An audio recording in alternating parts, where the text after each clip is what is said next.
No.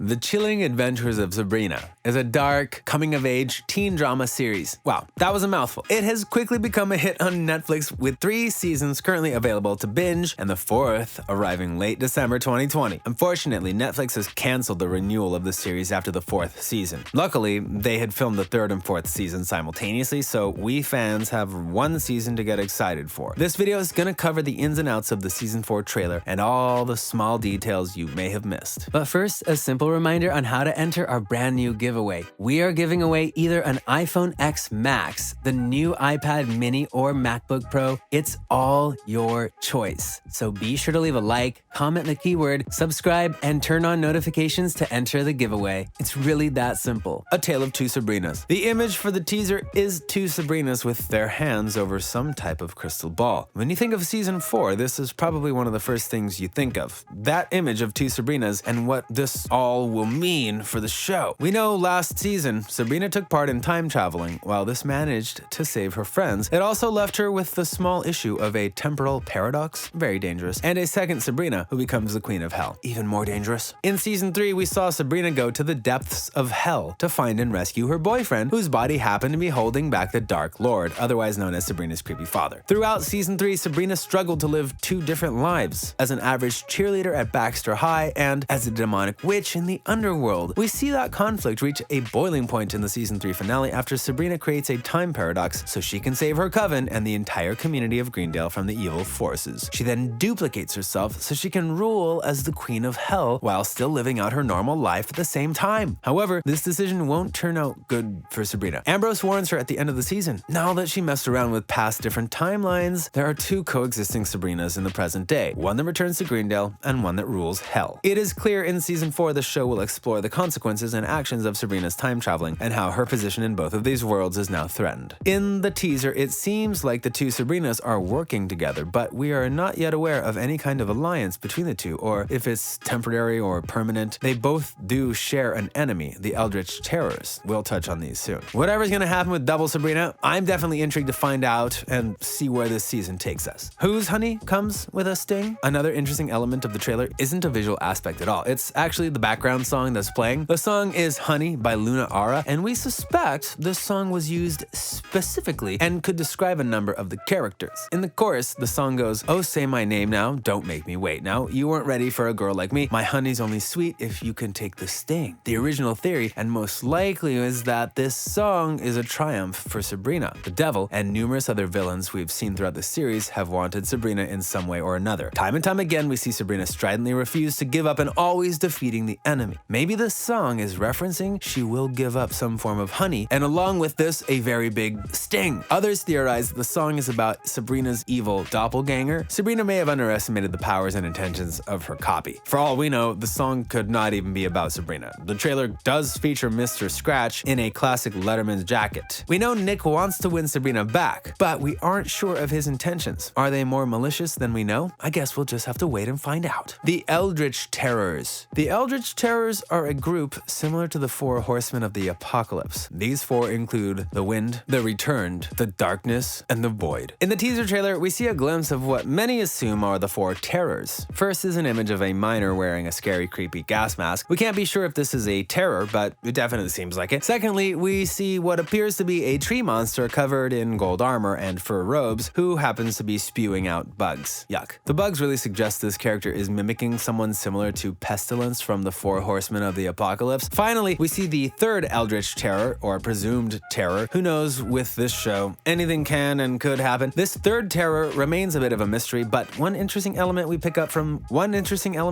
on from the trailer was the apparent possession of Theo, one of Sabrina's friends. Is it possible one of these 4 Horsemen of the Apocalypse is Sabrina's friend? Now, that would be a great plot twist and surprise to all the viewers. The final moments of the teaser leave with a view of the whole gang tied up together surrounding an interdimensional dimensional portal. We assume that this is the fourth terror, the Void. Small things you missed. While watching the Chilling Adventures of Sabrina trailer, I missed countless small details, some that were even hiding in plain sight. It is hard to catch every little detail, but after rewatching about 7 times, we were able to find a few small details and hints that will blow your mind. The Riverdale connection. This series is just filled with references to Riverdale. This is probably because both of the series are based upon and focused around the popular Archie comics, and the showrunner, Roberto Aguirre Sacasa, has his hands all over both hit Netflix shows. We first witnessed this connection right off the bat in Season 1, Episode 2. The Weird sisters are asked if they attend Riverdale by one of the jocks on their way to the mines for a prank. The reference appears again in Season 1, Episode 10. Harvey and his dad call a funeral home located in Riverdale. Season 1, Episode 7, we see a pizza boy, Ben Button, deliver pizza to Madam Satan, and viewers of both series will know Ben Button is also a character on Riverdale. In Season 3, Episode 6, we see Hilda and Dr. C. Hilda is craving hamburgers and milkshakes from a diner in Riverdale. For fans of both shows, it is obvious that she is talking about Pop's Diner, a huge focal point in the Riverdale series. Keeping the references going, there are a few actors who star in both Riverdale and The Chilling Adventures of Sabrina. Natalie Volt appears in Season 3 of The Chilling Adventures of Sabrina as Miss Dubois and stars in Riverdale as Penelope Blossom. Jonathan Whitesell is the other actor who makes appearances in both shows. In Sabrina, he is referred to as Robin Goodfellow and Kurtz in Riverdale. The Chilling Adventures of Sabrina, sadly, won't receive a 5th season on Netflix, which is disappointing for fans everywhere. After the show had been canceled, showrunner Aguirre Sacasa tweeted, "Thank you for all the love, hashtag Sabrina Netflix fans. Part 4 is our best yet, and Part 5, Witch War, would have been amazing." To be continued in the pages of Chaos comic book. Alongside this, he tweeted an illustration that read, "The Witches of Riverdale are coming." In this picture, we can see the cast of Chilling Adventures of Sabrina and the cast of Riverdale teaming up. There are numerous references to Riverdale throughout the Chilling Adventures of Sabrina series. It'll be interesting to see what new references and connections we will see between the two shows this coming season. Horror references. Chilling Adventures of Sabrina often pays tribute to many different horror classics, so many that it can be hard to keep up with them all. The Spellman Parlor is a reference to Suspiria, the supernatural horror film. In Season 1, Harvey imitates Johnny Depp's character from A Nightmare on Elm Street, even wearing the same t-shirt. Season 1, opening scene was filmed in front of the Paramount Theater, which appeared in Stephen King's 1990 TV miniseries. One of my favorites. The Weird sisters wore almost identical outfits to Wednesday Addams from the famous The Addams Family. The list seriously goes on, and I'm sure we'll see more horror references in Season 4. They don't want you to know what year it is. This is a very random one, but it does make you think. The characters seem to wear clothing from the 60s, and the surrounding setting matches up with that time period. However, there are subtle hints that make you question if they really are in the 60s. In Season 1, Episode 3, The Bluest Eye, a book was banned. It was published in 1970. Makes you question what decade they're really in. In Season 1, Episode 4, Roz Walker and Theo are watching the film Carnival of Souls, made in 1962. Although this sounds like it is matching up, they both mention they love watching old movies. It seems that the Chilling Adventures of Sabrina treats its series like Riverdale. The creators like to keep the time period of the series relatively vague. It helps embrace modern social issues while giving the show this retro type of vibe. If you haven't yet seen the Season 4 trailers, then I highly recommend that you go watch them right now. The season is about to drop on the 31st of December. It'll be a great way to start the new year for fans of the show. This season is guaranteed to be wild. 2 Sabrinas, Queen of Hell, the 4 Horsemen of the Apocalypse. This season is gonna be crazy. I can't wait to see what we're in store for. Thank you guys so much for tuning in.